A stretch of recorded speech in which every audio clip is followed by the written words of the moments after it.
이게 또 있으면 쓰게 되는 아이템이죠. UMPC. 오래전에는 큰 주목을 받지 못했는데 최근에는 휴대용 게임기로 거의 뭐 완벽하게 자리를 잡아가고 있는 것 같습니다. 정말 여러 제조사들이 UMPC들을 내놓고 있죠. 그 틈에 MSI도 참전했습니다. 오늘 주인공 MSI 클로 A1M입니다. 저한테는 조금 커요. What's the game change? Yeah.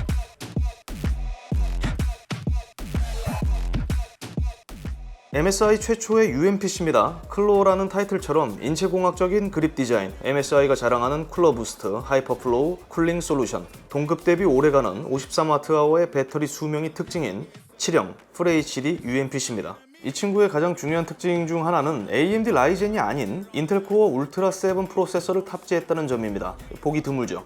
저도 처음이에요. 인텔 프로세서가 들어가면서 얻는 이점은 뭐가 있을까요? 뭐 여러 가지가 있겠지만 대표적으로 저는 썬더볼트 4를 꼽습니다. 제품을 처음 마주하고 들었던 생각은 내가 생각했던 것보다 MSI가 이 UMPC에 좀 진심이구나. 제품 완성도를 떠나서 별도 판매되는 이 도킹 스테이션, 그리고 액세서리 키트, 휴대 케이스, 그리고 클로 키체인, 랜야드 등등 꽤나 어깨에 힘주고 시작했다. UMPC들은 화면 크기에 따라 좀 갈리기는 하는데 대체적으로 비슷한 외형을 갖고 있습니다. 클로는 가로가 약 294mm, 두께가 약 21mm예요. 그립부 제외하면 상대적으로 그리 두껍다는 생각은 들지 않는데 비슷한 화면 크기를 지닌 UMPC 중에서는 제법 큰 편에 속합니다. 디스플레이 양끝 하단에 스피커가 내장됐고요. 썸스틱은 비대칭형으로 꽤나 정석적인 키 레이아웃을 갖고 있어요. 썸스틱과 트리거, 홀 이펙트 적용됐고요. 탄력 있고 부드러운 키감을 제공합니다. 또 썸스틱 버튼에는 커스텀 가능한 RGB LED가 내장되어 있고요. 저는 이 RGB LED 좋아하긴 하는데 사실 UMPC에서는 다 끄고 쓰는 편이에요. 배터리 아끼려고. 진짜예요. I/O 포트는 전부 상단에 위치했습니다. 전원 버튼에는 지문 인식 센서가 내장됐고요. 지문을 인식해서 이 윈도우 로그인을 할 수 있죠. 그 옆으로는 용량 확장을 위한 마이크로 SD 카드 슬롯, 그리고 썬더볼트 4, 제품 후면에는 백 버튼, 매크로 버튼 2개가 준비됐습니다. 전 가운데 드래곤 쉴드가 박혀 있습니다. 용량이 한 가지 의외였던 점은 제품 밑면에는 그 어떠한 포트도 없다는 거예요. 양끝단이 약간 좀 박쥐, 용 날개처럼 이렇게 좀 툭 튀어나왔죠. 그러니까 이게 스피커 때문인지 아니면은 이 쿨링 시스템 때문에 이렇게 설계가 된 건지 그 부분은 솔직히 제가 단정지어서 말할 수는 없는데 그냥 그 두 가지가 좀 이유이지 않을까라는 생각을 해요. 여기서 왜 제가 스피커 얘기를 하냐면은 적어도 제가 다뤄봤던 이 MSI 제품들은, 노트북들은 거의 공통적인 특징이 있었어요. 하이 레조루션 인증, 거기다가 나이미고 오디오, 똑같이 적용됐습니다. 그래서 제가 생각했던 것보다 오디오 품질이 굉장히 좋아요. 공간감이 되게 좋아요. 이건 입체감이라고 표현하는 게 맞죠. 그런 효과를 주기 위해서 이렇게 만든 것은 아닌가 그런 생각을 하고 있습니다. 물론 제품이 약간 이렇게 큰 것은 사실 스피커가 아니라 쿨링 시스템 때문이죠. 그거 아니면은 이렇게 커질 이유가 없어요. 이렇게 제품이 설계되면서 독립적으로 세울 수 없게 됐습니다. 세울 수 없어요. 쓰러집니다. 그래서 이 도킹 스테이션이 필요한 겁니다. 물론 이거 말고도 다른 곳에 그냥 거치를 하면 되긴 하는데 제가 봤을 때 가장 모양이 좋은 건 이거죠. 보통 도킹 스테이션 같은 경우에는 선택사항이다 이렇게 말을 하는데 제가 보기에 클로는 이거 필수사항입니다. 마치 사운드바와 서브 우퍼와 같죠. 서브 우퍼 안 사도 돼요 라고 하지만 안 사면 재미없잖아요. 같은 맥락입니다. 휴대용 게임기에서 또 중요한 건 뭘까요? 저는 그립감이라고 봐요. 근데 클로 경우에는 일단 근본적으로 제품 사이즈가 제법 크기 때문에 저는 이게 좀 작은 손을 지닌 유저들에게는 조금 적응의 시간이 필요할 수도 있다고 봐요. 저도 손이 작은 편인데 이 제품을 제어할 때 이제 다른 부분들은 크게 힘들지가 않아요. 볼륨 버튼 같은 경우에는 어쩔 수 없이 손을 이렇게 올리지만 이렇게 손이 안 닿잖아요, 저는. 백 버튼도 그렇고 이제 문제가 없단 말이에요. 근데 한 가지 저한테는 조금 힘이 들어간 부분이 있었어요. 그게 뭐냐면 범퍼 버튼입니다. 이 위쪽을 누르면은 입력이 되지 않습니다. 약간 좀 끝부분을 눌러야 되기 때문에 이 범퍼 버튼을 제대로 활용하려면은 약간 좀 파지법의 변화를 줘야 됩니다. 그래서 손이 작은 유저분들은 이 점 참고하시기 바랍니다. 제품 무게는 제가 직접 측정했을 때는 약 690g. 비슷한 동급 UMPC들을 고려하면은 비슷하거나 약 20-30g 더 무거운 편입니다. 근데 이제 700g이 넘지 않고 그립부 대비 가운데가 얄쌍한 편이기 때문에 이 무게 중심은 제법 잘 잡혀 있다고 생각해요. 그리고 이 녀석이 조금 무게가 나가는 거는 두 가지 이유가 있겠죠. 당연히 쿨링 시스템, 쿨링 솔루션, 그리고 또 한 가지는 더 큰 용량의 배터리. 원래 이 전자제품이라는 거는 타협을 보면 볼수록 작아지고요, 안 볼수록 커집니다. 디지털 카메라는 안 그런가요? 7형 FHD IPS 레벨의 터치 디스플레이가 적용됐습니다. 대부분 비슷하죠. 120Hz 주사율 지원하고요. 컬러 커버리지는 sRGB 100%입니다. 공식적으로 밝기는 500니트인데요. 제가 직접 측정했을 때 화이트 스크린 가운데 기준으로 약 460니트였습니다. 그러니까 500니트를 초과하지 않기 때문에 별다른 디스플레이의 특이점은 따로 없었다. 부드럽고 선명하고 밝고. 참고로 이런 휴대용 기기는 이 디스플레이 타협이 상당히 중요한 부분이거든요. 그잖아요. 배터리를 가장 많이 소모하는 요소 중 하나이기 때문에 사실 FHD 제품이더라도 결국 게임을 즐길 때는 720으로 낮춰서 즐기는 경우도 있죠. 왜냐하면 FHD로 했을 때는 그만큼 또 이 자원 소모가 크고 하기 때문에 밖에 나돌아다니면서 게임을 할 때는 어떻게 해서든 이 게이머 스스로가, 유저 스스로가 타협을 볼 수밖에 없습니다. 그런 의미에서 배터리 크기를 늘린 것은 잘한 거죠. 왜냐하면 직전에 제가 사용해봤던, 마지막으로 사용했던 UMPC 같은 경우에는 물론 이 친구보다 구형 모델이지만, 그러니까 FHD 해상도에 최대 밝기에 이렇게 했을 때 1시간 10분 정도?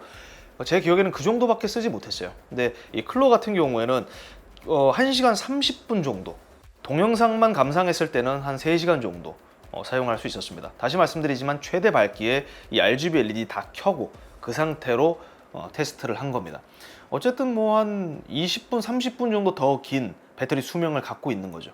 그러니까 게임 해상도를 720p로 낮추고 밝기도 낮추고 오디오 볼륨도 낮추고 RGB LED도 끄고 하면은 당연히 훨씬 오래 사용할 수 있죠. 이제 그렇게 가면은 게임 플레이를 해도 2시간 정도는 볼 수 있지 않을까. 저는 1시간을 플레이를 해도 제대로 하자 주의이기 때문에 보통 차 안에서 하죠. 차 안에서. 잠깐 하죠. 이거를 2시간 연장으로 이렇게 플레이하진 않죠. 게임을 저도 정말 좋아하긴 하지만 그렇게 밖에서 오랜 시간 3시간, 4시간 이렇게 게임을 하지는 않아요. 저 그렇게까지 여유롭게 살진 않습니다. 인텔 코어 울트라 7 프로세서가 탑재됐습니다. 처음에 말씀드렸죠. 15H, 울트라 5 모델도 있습니다만 제가 테스트하고 있는 이 모델은 울트라 7입니다. 16코어 22스레드. 메모리는 LPDDR5 16GB, 스토리지는 1TB입니다. 메모리는 최대 32GB까지 지원하는 걸로 알고 있고요. 덤으로 이제 와이파이 7 대응합니다. 참 저도 간만에 다루는 인텔 프로세서입니다. 최신 프로세서를 탑재하고 있다는 거, 뚜렷한 장단이 있습니다. 장점은 최신형이라는 거죠. CPU 벤치마크를 통해 얻어낸 값들만 놓고 이야기한다면 CPU 퍼포먼스는 상당히 높게 나와요. 점수는 높습니다. GPU 퍼포먼스도 나쁘지 않고요. TDP는 AC에서 40, DC에서 최대 35W까지 설정할 수 있습니다. 그런데 또 이렇게 높은 이제 벤치마크 점수와는 달리 또 실제 게임 플레이에는 아쉬운 점이 있을 수 있죠. 왜일까요? 역시 최신형 CPU이기 때문입니다. 말장난 같지만 사실이죠. 일단 울트라 7도 출시된 지 얼마 안 됐어요. 클로 A1M도 해외 기준 3월 출시된 제품입니다. 진짜 최신형 제품인 거예요. 그렇다는 것은 당연히 이 시스템 최적화에서 아쉬움을 남길 수 있다. 그러니까 이거는 MSI 클로를 깎아내리는 게 아니라 보통 전자제품, 이 신제품들은 거의 똑같습니다. 그리고 이거는 MSI보다는 인텔이 더 많은 노력을 해야 되는 거예요. 왜? XeSS 때문입니다. 이거 발음 조심해야 될 것 같은데요. XeSS. 엔비디아는 DLSS, AMD는 FSR, 인텔 GPU, 아크는 XeSS, AI 업스케일링 기술을 활용합니다. 이제 대부분 잘 아시겠지만 이 기술들의 장점은 동일한 옵션에서도 이미지 품질을 크게 훼손시키지 않고 보다 높은 게임 프레임을 확보할 수 있게 만들어준다는 장점이 있어요. 여러분들 DLSS 잘 쓰시잖아요. 그리고 UMPC 같은 경우에는 애초에 화면이 그렇게 크지가 않기 때문에 적당히 사실 뭉개져도 그렇게 이질감이 느껴지지 않거든요. 예를 들어서 게임 섀도우 오브 툼레이더를 보여드리겠습니다. 720p 해상도, 미디엄 옵션, AI 엔진 시나리오 기준 평균 40프레임대가 나옵니다. 여기서 XeSS를 발음하기 힘들다. 여기서 XeSS를 활성화하면 프레임 변화가 어떨까요? 꽤 차이 큽니다. 많이 올라가죠? 그러니까 이제 FHD 해상도로 가면은 50프레임대가 나오는데 야, 네 말대로 하면 그럼 좋은 거 아니냐? 근데 무슨 인텔이 노력을 해야 되느냐? 사람 말은 끝까지 들으셔야죠.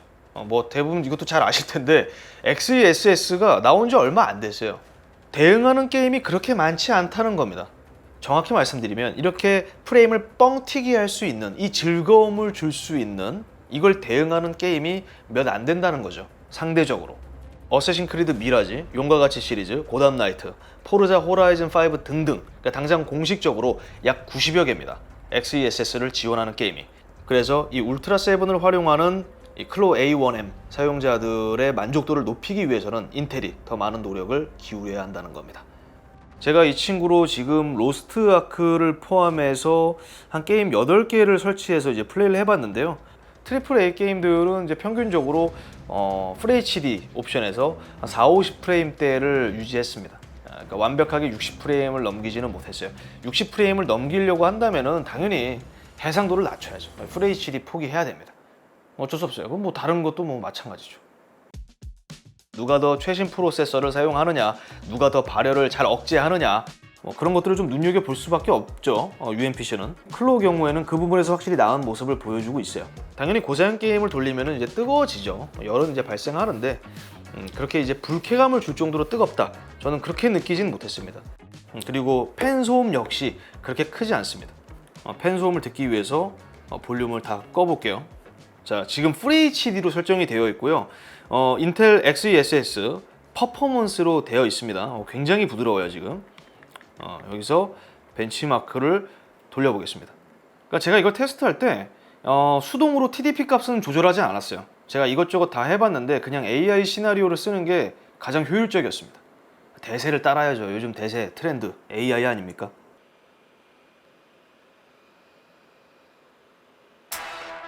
제가 이 친구를 한 4월 초쯤에 받았을 거예요. 예. 근데 한 4월 중순, 한 15, 16일쯤에 바이오스 또 펌웨어 업데이트가 있었고요. 그리고 인텔 아크 드라이브 업데이트가 몇 차례 있었습니다. 예, 그러면서 점진적으로 계속 퍼포먼스가 올라간 상태예요, 지금 이게.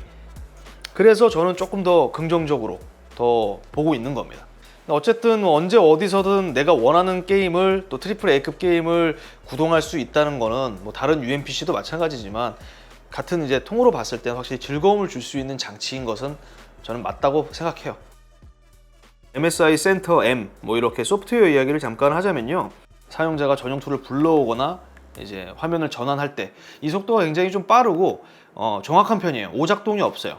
제가 직전에 사용했던 제품 같은 경우에는 마우스랑 게임패드 이걸 이제 스위칭하는 데 있어서 약간 조금 얼타는 느낌이 없지 않았는데 이 친구 같은 경우에는 그렇지 않아요. MSI의 첫 번째 UMPC 클로 A1M이었습니다. 동급 대비 상대적으로 조금 더 큰 용량의 배터리, 인텔 XESS 대응 게임에서의 쾌적한 게이밍은 제법 놀라웠습니다. 물론 다시 말씀드리지만 이는 4월 16일, 4월 19일 업로드된 바이오스, GPU 드라이버 업데이트로 한 차례 크게 성능이 강화됐기 때문에 저는 더 그렇게 느낀 것 같아요. 해외 3월 출시, 나름 발빠른 조치입니다. 어쨌든 앞으로도 좀 지속적인 이 업데이트, 최적화가 이루어진다면 점진적으로 더 좋은 평가를 받는 UMPC가 되지 않을까, 이 클로 A1M은 라는 생각을 하면서 영상은 여기서 마무리 짓겠습니다. 이상 디몽크였고요. 저는 다음 영상으로 찾아뵙도록 하겠습니다. 시청해주셔서 감사합니다. 저는 바람이 있다면 지금보다 좀 더 작아졌으면 좋겠어요. 쿨링 솔루션 좀 타협 봤으면 좋겠고, 작업실이 작아졌잖아요. 그래서 좀 미니멀리즘을 좀 추구해야 돼. 그래서 진짜 모니터 하나 딸랑 여기 두고 이런 거 좀 쓰고 싶거든요. 제가 미니 PC를 생각했었는데 이거 있으면 그냥 이걸로 쓸까? 이 생각도 하고 있어요.